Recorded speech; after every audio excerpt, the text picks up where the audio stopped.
नमस्कार. आम्ही जिल्हा परिषद प्राथमिक शाळा गारखिंडी तालुका पारनेर या ठिकाणावरून आलेलो आहे आणि आता आम्ही देवगड हे ठिकाण देवस्थान बघून आम्ही प्रवरा संगम सोडून पुढे चाललेलो आहे आणि नाश्त्यासाठी इथं ह्या हॉटेलवरती थांबलेलो आहे. हॉटेल संकेत. आम्ही इथून पुढे गेल्यानंतर भद्रा मारुती पाहिल्यानंतर पुढे वेरूळ वेरूळ पाहिल्यानंतर तसंच पुढे आम्ही दौलताबाद किल्ला देवगिरी त्याच्यानंतर आपलं जायकवाडी धरण आणि धरणानंतर आम्ही ज्ञानेश्वर उद्यान पाहिल्यानंतर मग आम्ही कारंजे शो पाहून पुन्हा परतीचा प्रवास करणार आहोत. नमस्कार सर. आमची शाळा जिल्हा परिषद प्राथमिक शाळा गारखिंडी आहे.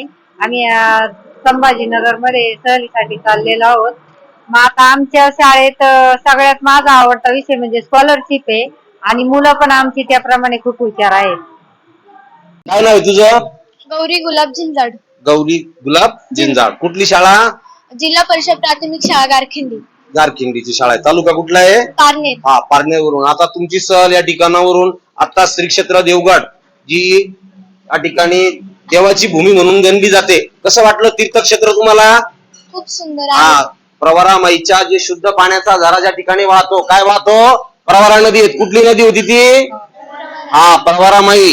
आणि प्रवरा माईच्या काठावरती ते सुसज्ज असं किती स्वच्छता होती तिथं, होती की नाही? मग यापुढे तुमच्या शाळेत गेल्यावर तुमची शाळा स्वच्छ ठेवणार की नाही? पण आपली शाळा स्वच्छ ठेवली पाहिजे. आपलं घर आपलं आपण स्वच्छता राहतो की नाही? शाळा कुणाची आहे? माझी. कोणाची? मग माझी वस्तू म्हणलं की आपण जपतो की नाही? आता तुम्ही या ठिकाणी प्रवरा संगम श्री क्षेत्र गोदावरी हा त्रिवेणी संगम आहे. काय आहे? आणि तुम्ही आलेला आहात हॉटेल संकेत मध्ये. कुठे आलेला आहात? संकेत क्षीरसागर यांचं हे हॉटेल आहे. आणि इथं काय नाश्ता करत आहात?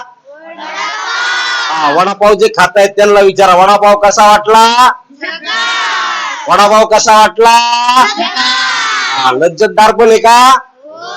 कसा आहे? गार आहे का गरम आहे? गरमा गरम वडापाव.